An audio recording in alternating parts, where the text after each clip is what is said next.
Days passed, and Felicia remained the same. Quiet. Unresponsive. A shadow of who she used to be. Her friends, worried and confused, finally called her parents. When they arrived at the university, their hearts sank. This wasn't their daughter. She looked like Felicia, but something was wrong. Something was missing. She didn't smile at them. Didn't run into their arms. Didn't cry or talk. She just stood there, staring. Felicia. Her mother whispered, gripping her face gently. No response. Her father leaned in. Sweetheart, what happened? But Felicia remained silent. Desperate, they took her to the hospital, hoping doctors could explain what was happening. But after several tests, the doctors were baffled. There is nothing physically wrong with her, the specialist said. No head trauma. No infections. No neurological issues. Her mother's hands trembled. But she won't talk. She won't eat. Maybe she's in shock, the doctor said gently. Give her time. So, her parents took her home, hoping that familiar surroundings would help. Days turned into weeks, and Felicia's condition worsened. She would urinate on herself, barely reacting to her own discomfort. She slept endlessly, barely opening her eyes for more than a few hours at a time. And when she was awake, she said nothing. Her mother tried to feed her, but Felicia ate little to nothing. She was fading. Felicia, talk to me. Her mother cried one evening, holding her hands. Please. Felicia blinked once. But she said nothing. Her father paced the living room, growing more desperate. What happened to her? This isn't our daughter. She looks like her, but she feels different. Her mother wiped away silent tears. I don't know what to do anymore. Then, one morning, they made a decision. We must take her to church, and so, the search for answers beyond science began.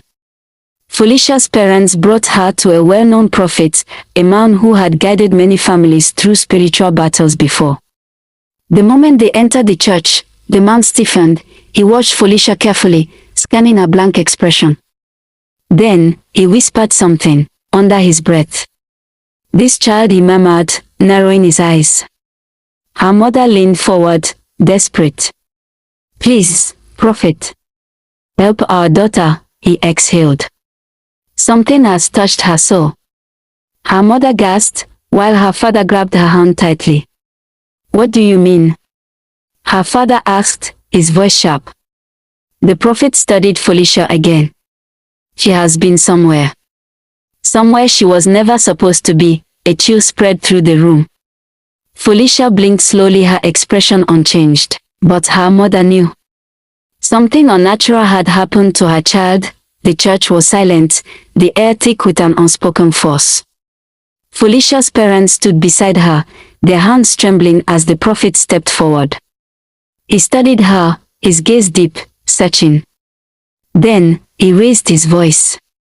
Whatever has touched this child, whatever has bound her, let it be broken. They erupted into prayer, voices rising, hands lifted, a wave of energy surging through the space. Felicia shuddered.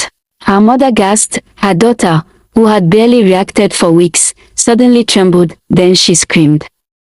A piercing, heartbreaking cry, a release of something unseen. Tears flooded her eyes as she collapsed, sobbing uncontrollably. Her mother rushed to hold her, crying into her shoulder. Mama, Papa, she said. As Felicia regained herself, she wept harder. She spoke slowly, voice cracking under the weight of her memories. She told her parents everything, how she had been invited to Lagos by Oma, how she had been welcomed with lavish gifts, how she had eaten at the grand table, and how she had awoken in the secret room. Her father stiffened, his jaw clenched. Her mother paled, gripping Felicia's hands tighter.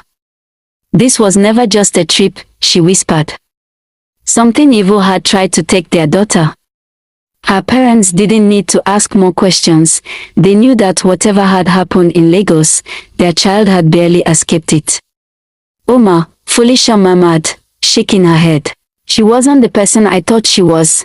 Back at school, Oma sat alone in her lavish apartment, sipping cold water, trying to push everything out of her mind. She had restored her family's legacy. She had fulfilled her duty. But then something started. A burning sensation rippled through her body. Hot, unbearable, spreading like wildfire beneath her skin. She gasped, clutching her arms. "What's happening to me?" she whispered, panicking. She grabbed her phone, hands trembling, and called her mother. The moment her mother answered, she was screaming, "Oma, something is wrong. My body is burning too." Oma froze, her heart pounding wildly. She knew. She knew something had gone wrong. Panic took over. She had to get home, had to leave. She threw on her jacket, grabbed her bags, and rushed toward the school gate. But as she walked, the heat intensified. Her steps slowed. Her breathing became labored. And suddenly, she collapsed, clutching her chest. Students rushed toward her, whispering in fear. And then she started confessing. "I did it. I did it." She cried out, voice raw with pain. "I tricked Felicia. I took her to Lagos," she sobbed, her body trembling as gasps filled the crowd. People stared, wide-eyed, hearing her reveal everything. The mystery that had shadowed Felicia's strange behavior had suddenly unraveled, and the truth was darker than anyone had imagined. Within hours, the news spread. Professors whispered. Classmates stared. The campus was buzzing with questions, with fear, with outrage. "Did you hear what Oma said? What did she do to Felicia? This is beyond strange." Something happened in Lagos. Before Oma could flee, campus security arrived, guiding her away as whispers grew louder. She was taken to an office for questioning.